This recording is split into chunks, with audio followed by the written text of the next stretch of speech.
All right, welcome to Model Mania. Happy Monday. We have a very, very special, informative episode for you. Of course, if you don't know what Model Mania is, we lay down all the information about modeling. Tips, tricks, do's, don'ts. We, of course, bring on different guests every week and talk about modeling, their career, what they do, and work that goes into it. So today, we are going to be talking about different genres of modeling. Did you know that I'm going to list 10 today, but I think that there are several more than that. Think about it, guys. Everything in the world that you talk about needing marketing and advertising for, whether it be makeup companies, clothing lines, shoes, even the dentist's office and music videos and movie, they all need models, right, to advertise those products. And so you can fall into several different categories. Now, what's cool about the modeling world is that you don't necessarily have to be tied up into one category. You can do lots of different options of modeling. Now, if you come to Model Bootcamp, we talk specifically in depth about each category, specifications, what they're looking for, body structure, type, all that good stuff. But today I'm just going to dabble in each topic just a little bit, and then of course I'm going to bring on a special guest. She just came into the studio as one of our in-house models. Of course, if you don't know what that is, you should look at our side. And I'm still looking for a couple of in-house models and model influencers, and I will get to that at the end of the episode. So if you don't know what that is, stay tuned until the end, and I will tell you all about it. So the modeling world truly is, I want to almost say like Willy Wonka's land of candy. You have different departments and different types and different avenues and different streams that you can take, each to their own, right? And each, as far as judgment goes, you know, whatever you choose is your preference. Now, some are going to be a little bit higher paid, obviously, than others. Some are going to be more publicized. You're talking magazines and makeup lines and, you know, the high fashion editorial type stuff is going to be pushed to the public and in the media and things like that a little bit more. But some are really going to be like local type modeling. Your most popular type of modeling genre and the type I think that every little girl aspires to get to is going to be the high fashion, the runway, and of course the editorial high fashions like Vogue and stuff like that. Now, the thing that stinks about that category, a couple of things, right? You have to start pretty early. You have to make sure that you are starting, you know, in your teens, because that career is pretty short-lived when you talk about high fashion and runway. It's teens to mid-20s, and then after that, you kind of are how do I say this? Kind of washed up. I hate to say that because that's such a bad thing to say. But in their eyes, you kind of are, and they are going to move on to the next generation of young, cute faces. The other thing that stinks is that they are very particular about body structure and type. Now, one thing I will say, okay, that is really exciting is that some companies, fashion designers, and even lingerie like Victoria's Secret have been branching out and putting different size and shaped girls on the runway and guys on the runway, which I appreciate and am so excited about. And hopefully that continues to go in that direction because I know lots of girls and guys that have amazing runway walks that you think, wow, they would slay the runway, but they have trouble getting onto a show because their features are not what are specific to high fashion runway. So, you talk about features. You're looking at features like high cheekbones, pretty thin, tall, 5'9", 5'11", those types of things. And of course, like we said, teens to mid-20s era. So that's probably your most popular genre of modeling. The next one is going to be probably the most that you see. Okay, and you don't even realize it, but it's the commercial print and lifestyle models. These are the models that are in every category. Fashion, shoes, makeup, all of it, right? Because you're talking about commercial and print stuff, things that you are seeing as a consumer, things that the companies are trying to get you to buy and trying to push to normal, everyday, average consumers like you and I. That's your commercial and print and lifestyle type models. We have lots of other genres that we're going to talk about, and of course, we're going to break down a little bit of each genre and a little bit of each category. But then we're going to bring on our special guest and talk to her a little bit about her modeling career and a little bit about what we have planned here at the studio with her as an in-house model. So check out the other shows on our network, check out our sponsors, and we will be right back. All right, welcome to the Daily Dirt with Dustin Diggs, the first podcast of 2022. All right, welcome to the Daily Dirt with Dustin Diggs. All right, welcome to the Daily Dirt with Dustin Diggs. Exciting podcast for me. All right, welcome to the Daily Dirt with Dustin Diggs. All right, welcome to the Daily Dirt with Dustin Diggs. We're here. All right, welcome to the Daily Dirt with Dustin Diggs. Hey, welcome to the Daily Dirt with Dustin Diggs. We have an exclusive tonight. Man, dude, I'll tell you what, dude, that's like bringing tears to my eyes. I'm about to dig the Daily Dirt. The Daily Dirt with Dustin Diggs. People play snippets. We've been doing a thing on the podcast where I kind of we all can think of like a music video. So when I listen to that song, I'm thinking like at the beginning. Crowd's going nuts right now. Crowd's going nuts. Shane Foster, my co-host here. We were wrapping a few rounds, and basically I went home with the gold. I guess the big question everybody's wondering right now, are you going to be running again in 2024? Yes, of course. I'm starting my campaign, me and Kanye. Questions if I stumble a little bit. I always try to tune in. I got your back. You a pro though. You good at what you do. I used to sleep outside the dumpster at Little Caesars. He's the man. You made my son the. Thank you, man. I do that. John Lear is here. Yes. Straight from calling from Hollywood, right? L.A. Yep. Oh, life can be this way, it can be that way, it can be, who cares, what does it matter if it's alright? Come on, get with me.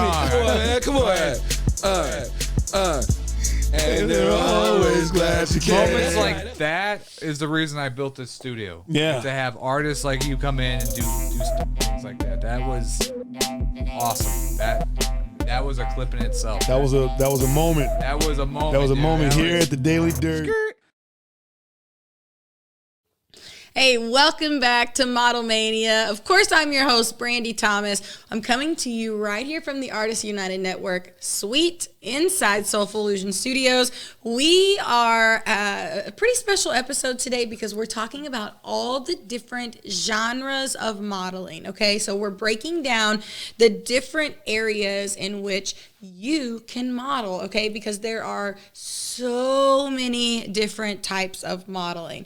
Now, I talked to you guys about a special guest, so joining me and talking about this next segment is Miss Jhoni. Welcome to the show, Jhoni. Hi, everybody. Now, Jhoni, a little secret, all right? We haven't made it a public announcement, but I guess this is as public as it gets right here. So, Miss Jhoni just signed on to be an in-house model with Soulful Illusion Studios. So you guys are going to be seeing her face a lot more. Of course, we're going to discuss a little bit about what an in-house model is and kind of what that job description is going to entail here shortly.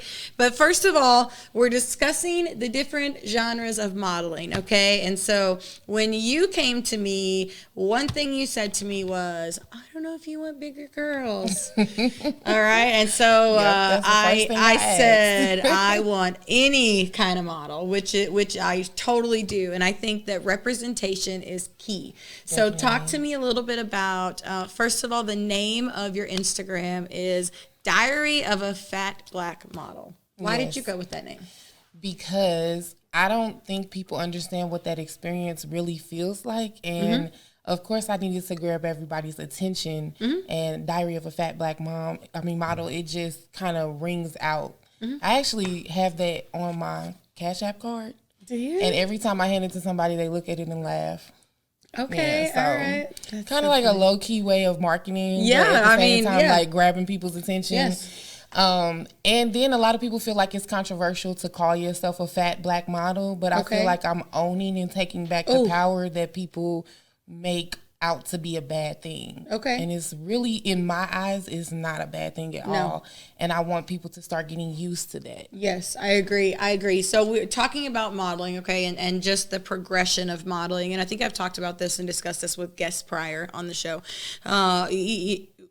Before and even still now, okay, we're still trying to break the stigma. I think, don't you think that the 5'9", blonde hair, blue eyes, skinny, like the whole package that you normally saw in your mannequin. Yes, and you're right. It almost is a mannequin, almost non-feature like. They just all look the same, and I hate that. I feel like there's no expression of personality and individuality, right? More so than anything.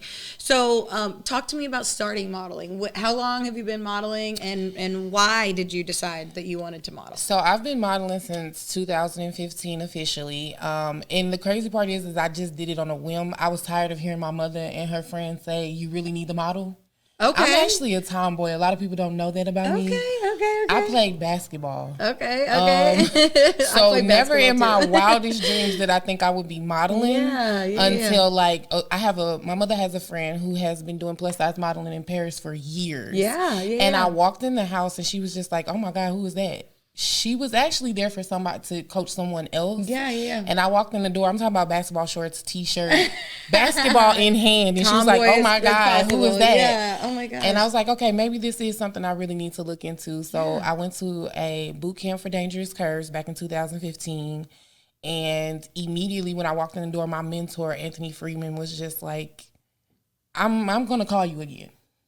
I was like, okay, maybe this is something I need to look into. Right, yeah. And ever since then, it's been amazing. Like, I've learned things from other people. I've been in contact with different type of people from all over. It puts you in a room full of opportunity. Yes. And even if the modeling doesn't go in the direction I wanted to go in, I have experienced so many other things behind the scenes that I feel like will benefit me, from marketing to film production to creating content.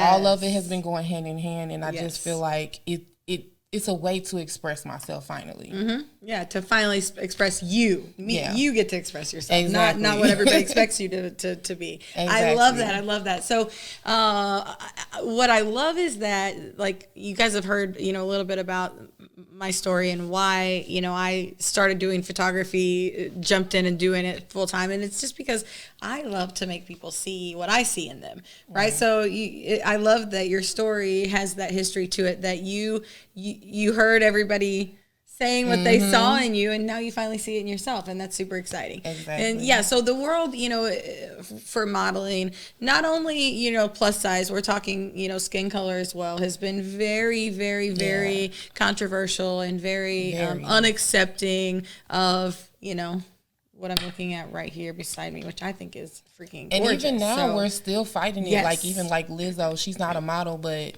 she's out there.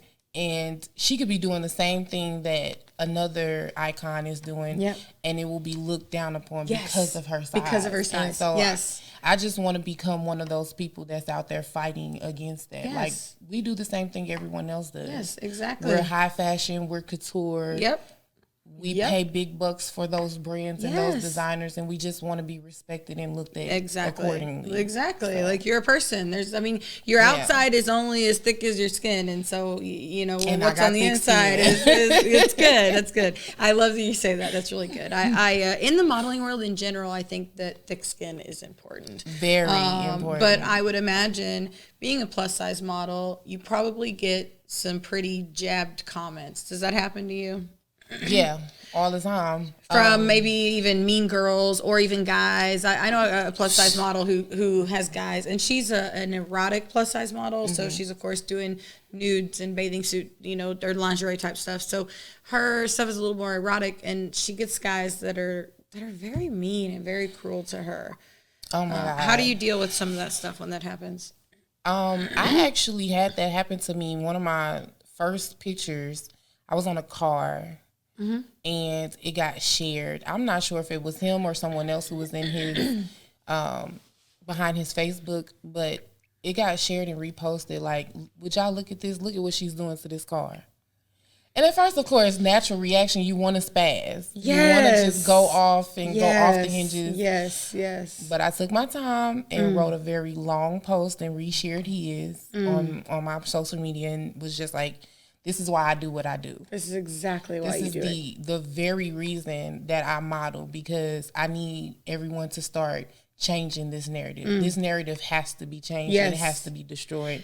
Yes, and not that I didn't choose you because I think you're gorgeous and that you're going to fit in fantastically here, but that was a lot of my choice as far as you becoming an in-house model with the studios, because I firmly believe in that too. I think that narrative that representation is key, right? In all aspects of life. And so having, a young girl who is a little thicker, a little chunkier, she's going to be like, I can do that. Look at her. She's so pretty. Look at what she's doing, Mom. And it happens all the time. Like after my shows, it happens all the time where there's a little girl that walks up to me and just thinks I am Wonder Woman or something, and that really feeds me too, to be able to tell kids, like, I know that society makes it seem as if you can't do this, but you really can.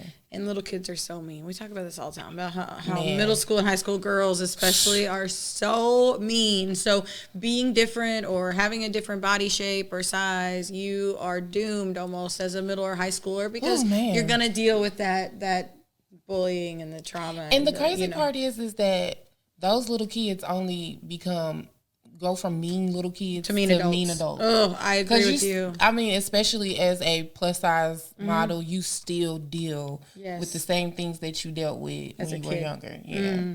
I feel like it kind of builds you and it molds you to the point where it's like, well, I've heard that 100 times before. Yes. That really doesn't bother me. That's the last thing that you could say to me that's going to actually affect me. But I've run into experiences like that all the time, where it's like you still deal with different adult bullies, almost envious situations from both sides, from men, from women.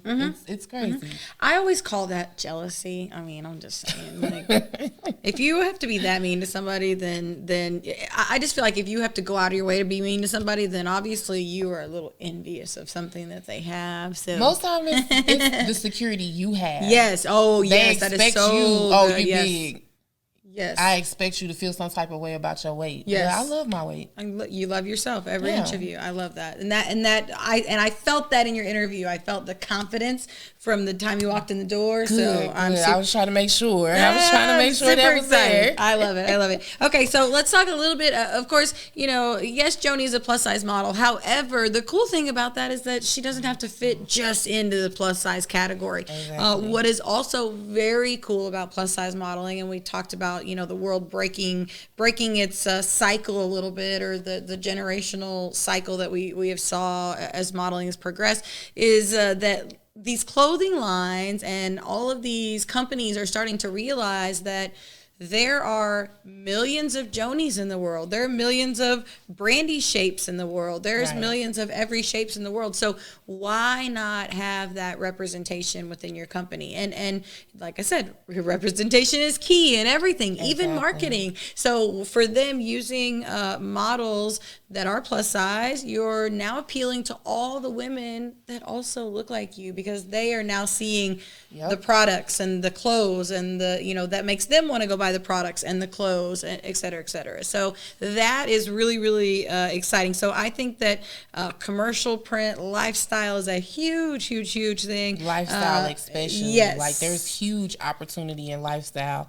as a content creator and as a model. Yes, both. Yes, huge 100%. opportunity for plus size influencers. Yes. So that is definitely something to look into if that's something you're interested in. Yes, yes. Now, of course, we're going to talk a little bit about a couple other models here, types of models. One is a fitness model. That's pretty self-explanatory. You're talking, fitness. Now, one thing that people don't realize about a fitness model is that just because you have a good-looking body doesn't necessarily mean that you can just step in and be a fitness model. Fitness model truly is a fitness model. So you're talking about being in the gym every day. You're talking about making sure you're keeping yourself healthy and eating right and like pretty particular things to be in that genre. And then plus size model. Now, one thing about the plus size model that I hate is that the world of modeling considers anyone size 12 and over a plus size model, which is nutso to me. Yes. Like absolutely nutso. I can remember I was going into high school, maybe middle school, and I was already a size 12. So that's, and now that I look back on that body, I'm like, 12. Oh my gosh, look, I was so gorgeous. How did I not see that? But that's the stigmas I think that the world places on us as women. Definitely. And especially models in general. So. Definitely. Now the next one, of course, catalog models. Catalog models, some people don't realize what they do. It's kind of a boring gig. Catalog models are the ones that are modeling all the clothes for a designer. This is someone who wants to build a catalog of their items. And so it's lots of standing, lots of the same posing. So you're talking about like 8 to 10 hours of literally just posing the same ways because they're just taking pictures to put in a catalog picture for them to sell the images or to sell the items that they're trying to sell. Let's see. Mundane after a while. No, you are, and it's like I said, it's lots of standing, long days, and really boring because you don't truly get to express yourself in catalog models. Now, models that are in LA and New York, they will tell you that catalog modeling is usually something that you do on downtime or like off-season time. Like when I say off-season, I mean like there's like a fashion show season or whatever that, you have in those big cities. So out of season, catalog models is something. Promo models. Now, promo model is something that probably most models, if you're local here in STL, that's something that you truly know what it is. All right. Your promo models are usually local models, local events, trade shows, Monster Girls, the Red Bull Girls, those are all promo models. Miller Lite Girls, just those are some examples. Those are all promo models. And it essentially can be for any event. If you have an event and you need someone to either walk around in your clothes or walk around and hand out samples of your products, those are promo models. And in any city, no matter where you are, you guarantee you could probably find a promo modeling gig. All right, we're going to talk a little bit about a couple other types of models, and then we are going to dig in to your modeling bag. All right, we're going to take a quick break. We will be right back, and we'll look at some pictures of Miss Jhoni. We'll talk about the rest of the modeling genres, and we'll dig into Jhoni's bag. We'll be right back, guys.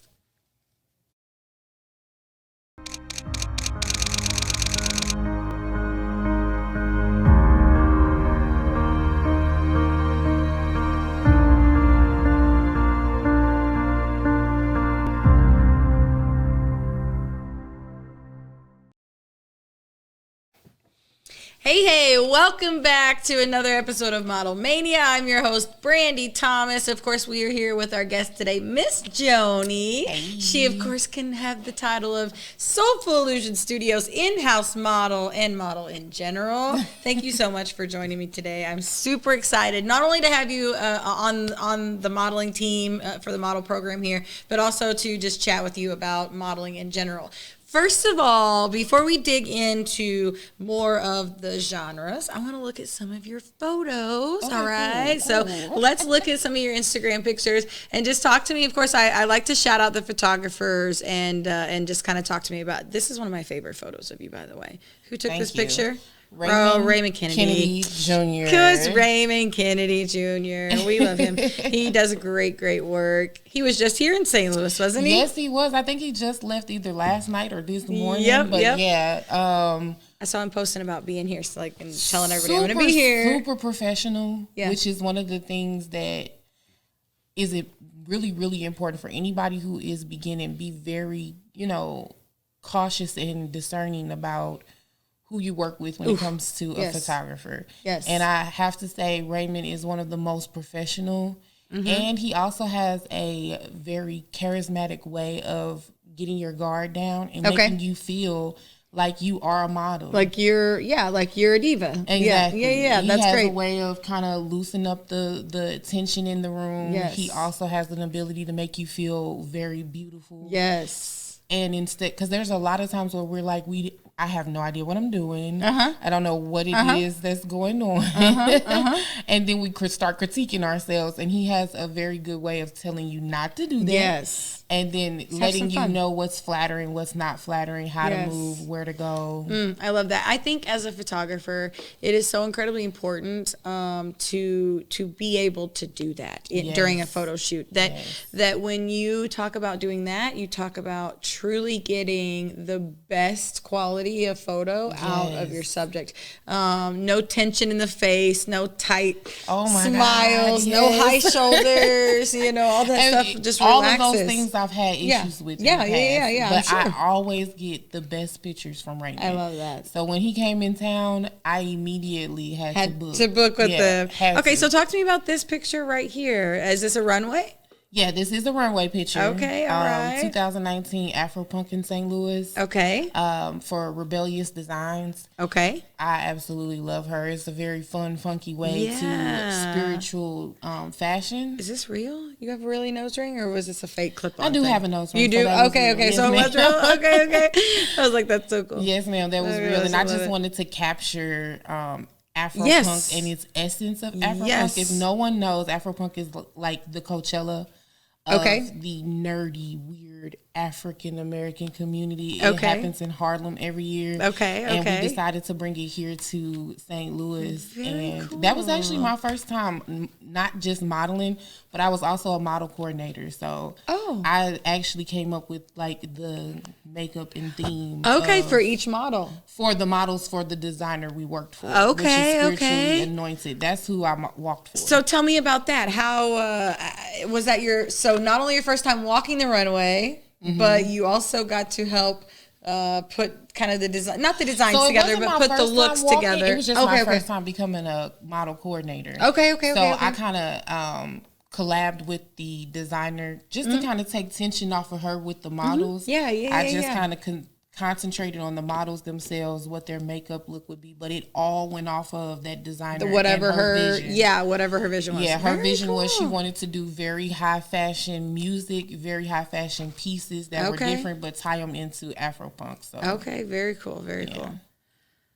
Let's see here. There was one other photo. I love this photo. This is one of my faves. Is that a Raymond Kennedy photo too? No, that's actually Mun Lee. Okay. I love this. That's a great picture. I'm a fan of it. I try to make sure I work with different people. I love this photo. That's one of my faves. One of my absolute faves. Yes, I love it. Too. So what's funny, and not that you're trying to look slimming, but what's funny is when you model, that's what they tell you to do is hold the high up here if you're trying to like create that waist or whatever. Oh my God. So that's so funny that you're holding way up there. I had to teach myself how to do that. Yes. But I always study other models. So I got this from Tess Holliday. She has a habit of posing with her body instead of against her body. Yes. Because a lot of times they'll teach you that as a plus size model, you have to figure out a way to kind of cover. Curves. But Tess actually figures out how to use her curves. With it. Yeah, for sure. To work for you. And I actually had somebody inbox me and was like, "You look so tall on that picture." You do, like, you for sure. I'm not that tall. That's my COVID boss picture because it's got the mask. Yeah. I love it. All right. Gorgeous. Is this, who took this photo? Raymond. Okay. Yep. And a lot of people, of course, always automatically go for this is so super sexual. But for me, this was more so a spiritual thing for me. Mm-hmm. I had just had my son, and I was going through postpartum. That's where all my weight came from. Okay. So I really needed to do this to remind myself who I was. Okay, I understand that. Boudoir, honestly, for me, that's what boudoir is. Yes, right? Definitely. It's truly what it is. It's just a way for a woman or a man. They call it boudoir, but it's just a way for you to feel that. The confidence in that essence. The confidence in your sexuality, I think, more than anything, right? Is because you're truly like the sexy part of you, and just feeling that confidence in your body and in your soul. Yeah, for sure. And your sexuality isn't always just hypersexual. Right. Your sexuality also represents your creativity and your joy and your happiness. Yes. And so that's what I really wanted to put out there, that I have been able to find again my happiness and my creative side. I love that. Very cool. What a great message. Yeah. Okay, let's talk about a little bit about the other genres of modeling, and then I want to dig into your modeling bag, of course, before we leave. So moving right along to the next genre, swimsuit models. This is a genre all on its own. Usually this is a pretty women-dominant category. Yeah. Usually you're petite, good-looking body, look good in a swimsuit, those types of things, et cetera, et cetera. A fit model. Now, not to be confused with fitness. Mm-hmm. This is a fit model. This is basically you being used as a mannequin.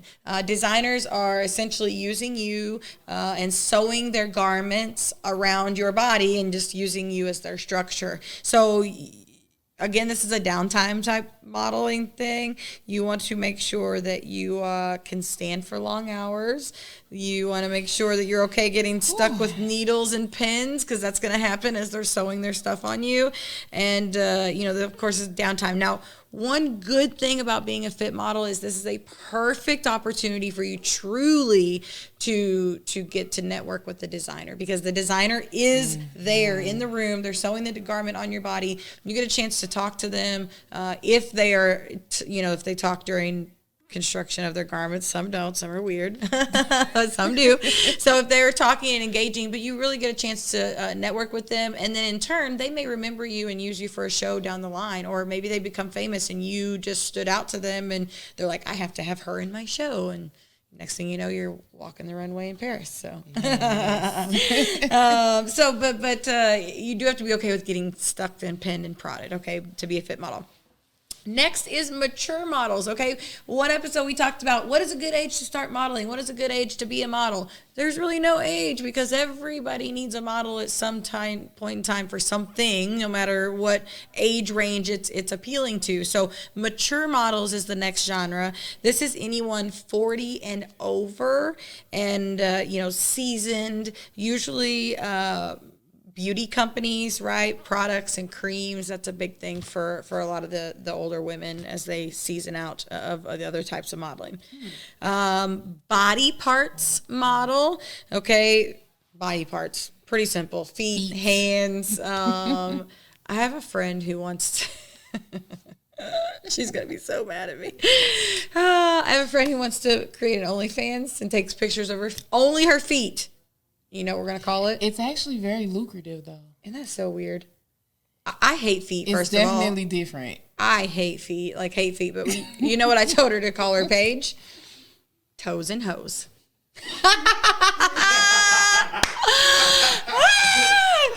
It's going to be so funny. She's just going to take pictures of her feet, though. The crazy part about it is she's probably going to hashtag trend and everything with that. Yes. Toes and Hose. Her boyfriend keeps telling her no, but we're slowly talking him into it. So we'll see. We're going to paint her toes different rainbow colors and put them in a bag, bowl of Skittles and take pictures of them. See, that's very we're talking creative stuff here, okay? Creative stuff.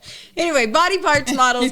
That leads us into our next genre, and last but certainly not least, and that is erotic modeling. Mm-hmm. Now, one thing I will say to erotic model speaks for itself. Okay, you're talking fetish type things, nude work, Playboy, Suicide Girls, all that type of stuff as a modeling gigs. But I will say that if you are wanting to model, please understand that research that category. Okay, research all the categories, all right? But specifically research the erotic category and make sure that you know what you're getting yourself into. You know that once you dive into that category, what is then going to be expected of you and how people are going to presume that's all the work that you do. Unfortunately, sometimes when you get into that category, it's hard to get out of it. So my mentor told me that from day one. Try not to be naked in all of your pictures because everybody is going to put you in that box that's what you do. Yes, and I'm not saying, like, when I started to speak out about these things, people would say, she's a prude, she just doesn't, she's judging people that model nude or model this. That's not it at all. I want you all to love your bodies and be comfortable in your bodies, and you're all adults, so do what you want. However, just understand the ramifications of what you're doing when you're doing it. And of course, Model Boot Camp, we break down all of that for you right here in Model Boot Camp, and we even bring models on that are erotic models, so you have a chance to pick their brains and talk to them about their career, what they have to endure, what they have to go through. But it's not something to tread into full force. If it's something you're going to do, please make sure that you do it willingly and that you know what you're getting yourself into. Yes. Do you agree? Definitely agree. Yes. And then it might also be a good idea to make sure that you're very stern and strict about being nothing but professional. Always being professional. And even sometimes I know it seems like, we don't do anything that could give someone the wrong idea, but if you keep the bottom line professional at all times, no matter what, people will get the idea that this is just business for you. There's no doubt about it. There's nothing else. It's just business. Period. Yes, I agree. And one thing I will say, please understand that your body is sacred and is very important. So treat it as such, right? I hate the cliche term, your body is a temple, but your body is a temple, okay? And it is your temple, so it is your job to protect it. So please make sure that if you are getting into that world and you are doing those things, that you are doing so with contracts and with paperwork and making sure that, yes, it is just a piece of paper, and no, it may not stop something from happening or from some creep sharing your pictures somewhere. However, you have paperwork to fall back on, and you can take the necessary steps to do what you need to do. Good paperwork could definitely get it taken down. Yes, good paperwork will get it taken down. That is right. That's for sure. All right, so we're going to take a quick break. We're going to let Jhoni bring her modeling bag to the table. We're going to go through her modeling bag before we end the segment. Thank you, guys. Check out our other shows on Artists United Network. We will be right back.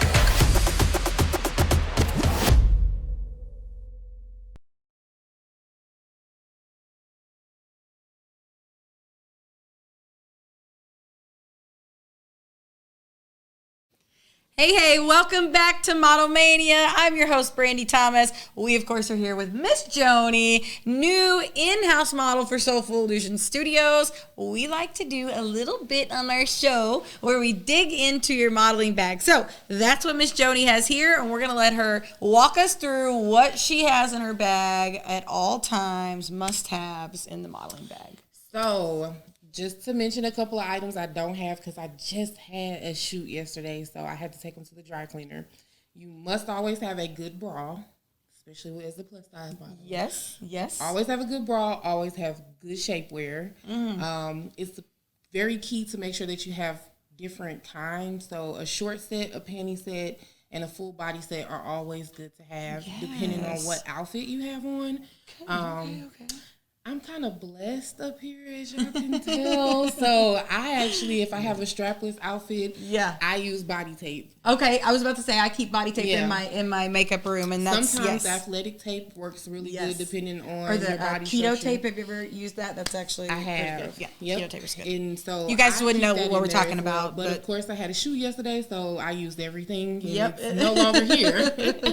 But those are all things on my list that you guys know, of course, to keep in your bag.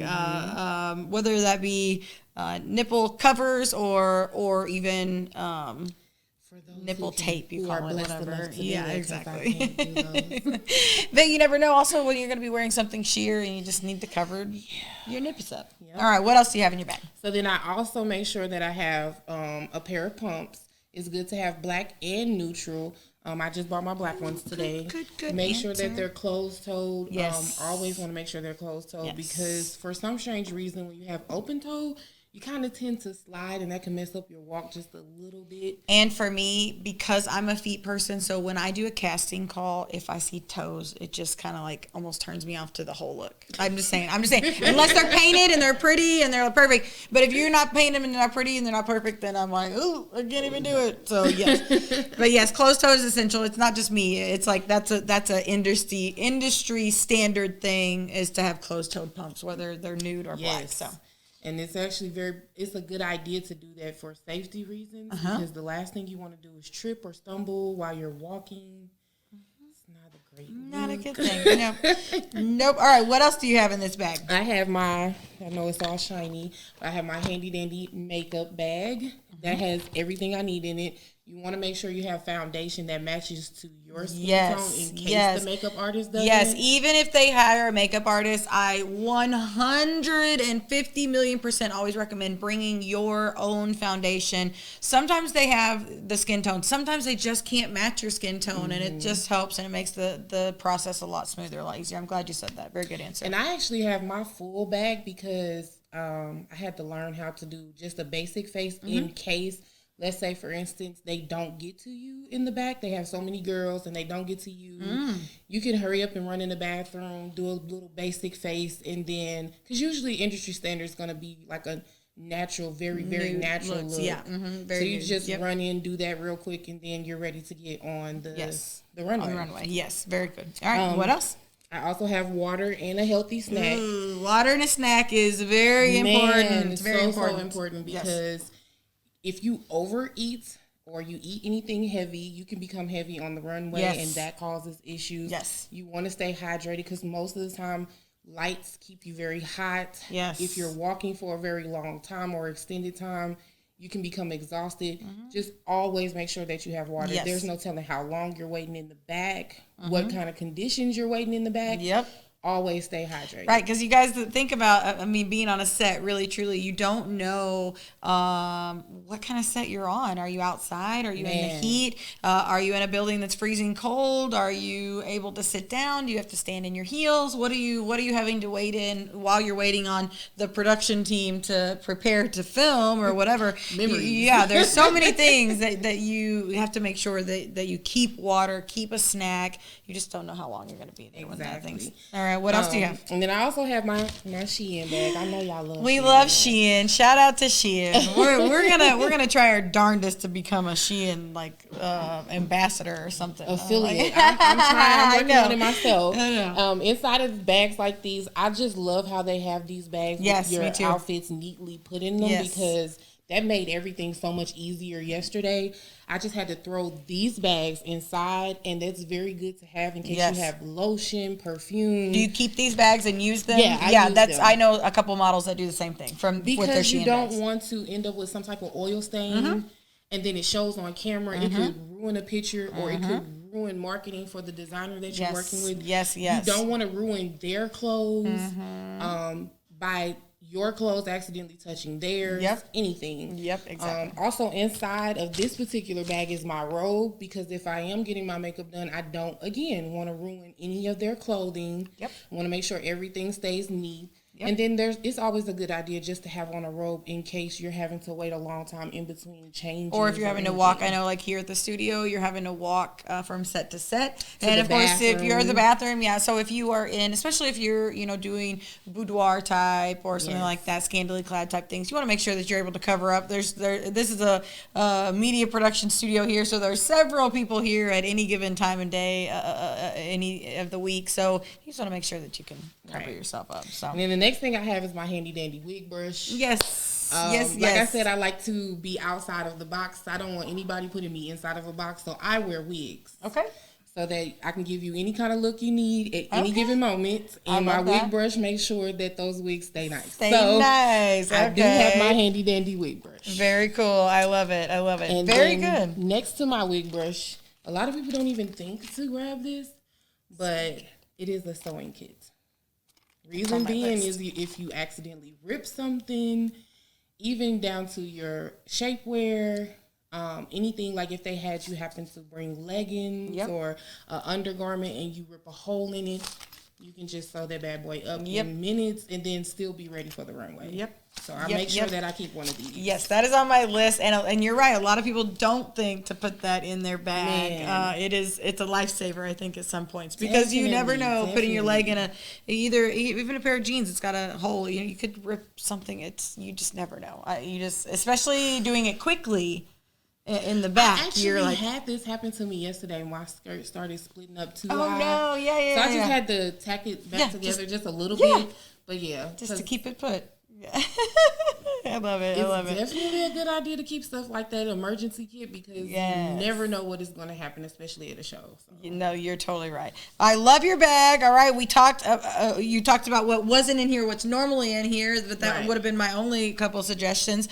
I also, the water, the snacks. That's a huge part of your bag. I mean, like I said, I don't care if you're going for a short 1 hour photo shoot. You just never know. Please make sure that you have water and a snack. And I always also say pack a little emergency kit with like ibuprofen or Tylenol. Or, I'm hypoglycemic, so I take sugar tablets. So, mine would include little sugar tablets and things like that I can have as a burst of energy and all that. So all of that's pretty important, to your day, to your success, I guess, or your performance as well. So, all right, Jhoni, thank you so much for joining me. No problem. I'm super excited to see more of you. And of course, you guys are going to see more of Jhoni as we continue on with the modeling program here at the studio. Thank you so much for tuning in today to Model Mania. We, of course, will have another great episode for you next week. We will talk about the do's and the don'ts of modeling next week, which is pretty important.